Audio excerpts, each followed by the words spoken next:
তিনি এমন সত্তা যিনি তোমাদের সৃষ্টি করেছেন, এই সৃষ্টিকে সুবিন্যস্ত করেছেন, সুষম করেছেন, যেমন চেয়েছেন তেমন আকৃতিতে তোমাদেরকে তিনি দুনিয়ায় পাঠিয়েছেন। সুবহানাল্লাহ। তাহলে আকৃতি দান করেন কে? আল্লাহর এই নামটা হচ্ছে আল মুসাউবির, মানে আকৃতি দানকারী। প্রিয় ভাইয়েরা, আকৃতি দেওয়া আমাদের কাজ না, আকৃতি দেন আল্লাহ। এজন্য কারো আকৃতি নিয়ে কখনো বাজে মন্তব্য করা যাবে। আমার বড়ুয়াখালীর ভাইয়েরা আওয়াজ করে আমার সাথে বলুন, কারো আকৃতি নিয়ে বাজে মন্তব্য করবেন? কমেন্টে সরাসরি কাউরে বলবেন তুই লম্বুর ঘরের লম্বু, তুই মোটুর ঘরের মোটু, তুই চিকনার ঘরের চিকনা, তোর নাক চ্যাপটা, তুই খাটো, তুই এইটা সেইটা বলবেন? কথা কয় না, বলবেন? কারো আকৃতি নিয়ে ব্যঙ্গ করা যাবে? এটার ইংরেজিতে বলে বডি শেমিং। কি বলে? Body shaming. এটা হারাম। আমার কলিজার টুকরা বারুয়াখালীর নবাবগঞ্জের যুবক ভাইয়েরা, খবরদার, কোশ্চিন কালেও আমরা কারো দেহের আকৃতি নিয়ে, বডি শেপ নিয়ে মন্দ কথা, বাজে কমেন্টস করব। কারণ এই আকৃতিটা দিয়েছে কে? আচ্ছা, ও যে শ্যামলা, ওরে শ্যামলা বানালো কে? আর এই লোক যে ফর্সা, এরে ফর্সা বানালো কে? একজন লম্বা, কে বানালো? আরেকজন খাটো, কে বানালো? তো লম্বা বানাইছে আল্লাহ, বেটে বানাইছে আল্লাহ। ওরে যদি বেটে বলেন, গালিটা কি ওর কাছে যায় না? যায়। যে ওরে বেটে বানাইছে তারে দেয়া হয় গালি।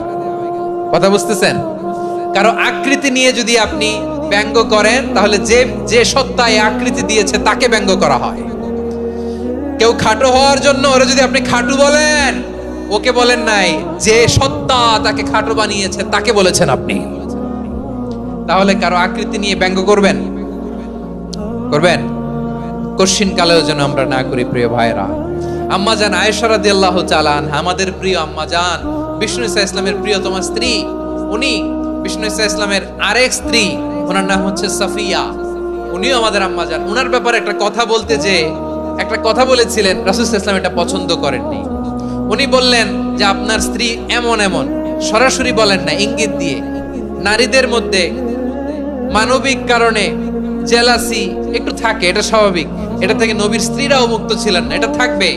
তো তিনি বলেছিলেন যে আপনার অমুক স্ত্রী কাদা ওয়া কাদা, সফিয়া তো এমন এমন, দানি কাসীরা, এটা দিয়ে বুঝিয়েছিলেন একটু খাটো, একটু স্থূলাকৃতির, একটু মোটা ছিলেন, উনি খাটো ছিলেন। ইঙ্গিত করে যখন রাসূল সাল্লাল্লাহু আলাইহি ওয়াসাল্লামকে এটা বললেন, রাসূল সাল্লাল্লাহু আলাইহি ওয়াসাল্লাম এটা পছন্দ করলেন না। আল্লাহ রাসূল বললেন, আয়েশা তুমি এটা কি বললে? এমন কথা তো তোমার কাছ থেকে আশা করি নাই। তুমি আমার আরেক বিবির ব্যাপারে এমন কথা বললে। আয়েশা, তুমি কি জানো, লাকাদ কুলতি কালিমাতান লাউ মুজিজাত বিমাইল বাহরি লামাজাজাতহু, তুমি এমন একটা কথা মুখ দিয়ে উচ্চারণ করেছো, এই শব্দগুলো যদি সাগরের পানিতে ছেড়ে দেয়া হয়, এই কথার তিক্ততার, পঙ্কিলতার কারণে নীল সাগরের পানি মুহূর্তেই কালো হয়ে যাবে। আয়েশা, খবরদার, আর এরকম বলো না, আর বলো না। রাসূল সাল্লাল্লাহু আলাইহি ওয়াসাল্লাম কখনো বডি শেমিং কে স্পেস দিতেন না, সুযোগ দিতেন না। আল্লাহ নবী সাল্লাল্লাহু আলাইহি ওয়াসাল্লামের এক সাহাবী আব্দুল্লাহ ইবনে মাসউদ রাদিয়াল্লাহু তাআলা আনহু, ওনার পাগুলো ছিল খুব সরু আকৃতির, কৃশ বর্ণের, চিকন। উনি আরাক নামে এক গাছের উপরে উঠেছেন, ডাল ভাঙবেন, ডালা ভেঙে কি করবেন? মেসওয়াক করবেন। তো বাতাসের ঝাপটায় ওনার লুঙ্গি একটু সরে গেল, নিচ থেকে লোকেরা ওনার ওই চিকন পা দেখে ফেললো। দেখে সবাই হেসে কুটি কুটি হাসতেছে সবাই। বিষ্ণু সাল্লাল্লাহু আলাইহি ওয়াসাল্লাম বললেন, হাসলা কেন? সব সাহাবারা বলে, ইবনে মাসুদের পা দেখে হাসছি। রাসূল সাল্লাল্লাহু আলাইহি ওয়াসাল্লাম বলেন, আমার আব্দুল্লাহ ইবনে মাসুদের পা দেখে তোমরা এরকম হাসলা, তার আকৃতি নিয়ে তোমরা এরকম করলা, তোমরা কি জানো? ওয়াল্লাযী নাফসি বিয়াদিহি, সেই সত্তার শপথ যার হাতে আমার আত্মা, লাহুমা আসফালু ফিল মিজানি মিন উহুদ, আমার ইবনে মাসুদের পা দুইটা যদি মিজানের পাল্লায় কিয়ামতের দিন উঠিয়ে দেয়া হয়, উহুদ পাহাড়ের চেয়ে বেশি ভারী হয়ে যাবে। খবরদার, কারো আকৃতি নিয়ে ব্যঙ্গ করো না, কারণ আকৃতি সে নিজেরা বানায় নাই, এই আকৃতি দিয়েছে কে? ও ভাই, আমার আকৃতি কেমন হবে এটা ফিক্স করার দায়িত্ব যদি আল্লাহ আমাকে দিত, আমি কি করতাম বলেন তো দেখি, উত্তর দেন। হ্যাঁ, সুন্দর করে নিজেকে সুশোভিত করে, শুভ্র, ফর্সা, ড্যাশিং, ফ্যাসিনেটিং, স্মার্ট করে নিজেকে তৈরি করতাম, ঠিক কিনা? কোন নারীকে যদি তার চেহারা, রং, গড়ন, অবয়ব, দেহাবয়ব, আকৃতি, শেপ কেমন হবে এটা ফিক্স করার দায়িত্ব যদি আল্লাহ তাকেই দিয়ে দিতেন, সে নিজেকে সবচেয়ে সুন্দরী, সবচেয়ে রূপবতী করে তৈরি করতো, ঠিক কিনা? কিন্তু এটা আল্লাহ তাআলা দেন নাই, এটা পরীক্ষা হিসেবে রেখে দিয়েছেন। আল্লাহ কাউকে ফর্সা বানিয়েছেন, এটা তার জন্য পরীক্ষা। কাউকে আল্লাহ শ্যামবর্ণের বানিয়েছেন, এটা তার জন্য পরীক্ষা।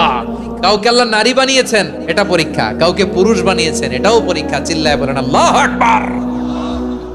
সে আল্লাহ বললেন, গোলাম আমি হলাম মুসাওয়ির, আকৃতি দানকারী, the fashioner, the shaper, the designer. এজন্য কারো চেহারা নিয়ে আজকে থেকে আমরা আর কোনো বাজে মন্তব্য করব মনে থাকবে। আমার মায়েরা, বোনেরা, মহিলা প্যান্ডেলে যারা শুনেছেন, আপনারাও আপনার কোনো বোনকে কখনো তার চেহারা নিয়ে, আকৃতি নিয়ে কটু কথা বলতে পারবেন? আল্লাহ আমাদেরকে যাকে যেরকম বানিয়েছে এতেই আমরা হ্যাপি, ঠিক কিনা? অন্যেরটাও বলতে পারবেন না, নিজেরটাও পারবেন না। আয় রে আমি এত কালা কেন, আয় রে আমি এত খাটো কেন, আয় রে আমি এত, এগুলো বলা যাবে? এটা আমাদের একটা বড় আকীদার সাথে কন্ট্রাডিক্ট করে। সেটা হচ্ছে আর রিদা বিল কাদা। বিশ্বাসীরা আল্লাহ যেটা আমাদের জন্য কাদা ফয়সালা করেছেন এটাতে রাদি থাকে, সন্তুষ্ট থাকে, ঠিক কিনা বলেন? আর যদি আপনি কমপ্লেইন করেন তাহলে আপনার অসন্তোষ আপনি প্রকাশ করলেন। নারী হয়ে আপনি খুশি হবেন, আপনি পুরুষ তো এতেই খুশি হবেন। এখন পশ্চিমা বিশ্ব থেকে একটা রোগ বেরোইছে, এটারে জেন্ডার ডিসফোরিয়া বলে। নারী হয়ে সে খুশি না, সে পুরুষ হতে চায়, এরকম আছে না নাই? পুরুষ, দিব্যি পুরুষ, সুস্থ পুরুষ, পুরুষ হয়ে হ্যাপি না, সে নারী হতে চায়। শরীফ হতে শরীফার গল্প আপনারা শোনেন নাই? এগুলোর সাথে ইসলামের কোনো সম্পর্ক? তাহলে আমাদের আকৃতি দেয় কে? চিল্লায় বলেন। আমার শেপ কিরকম, নিজের শেপ নিয়ে কমপ্লেন করবেন? অন্যের বডি শেপ নিয়ে আর কোনোদিন বডি শেমিং করবেন? যদি করেন, গালিটা কি তাকে দেয়া হলো নাকি আমার রবকে দেয়া হলো?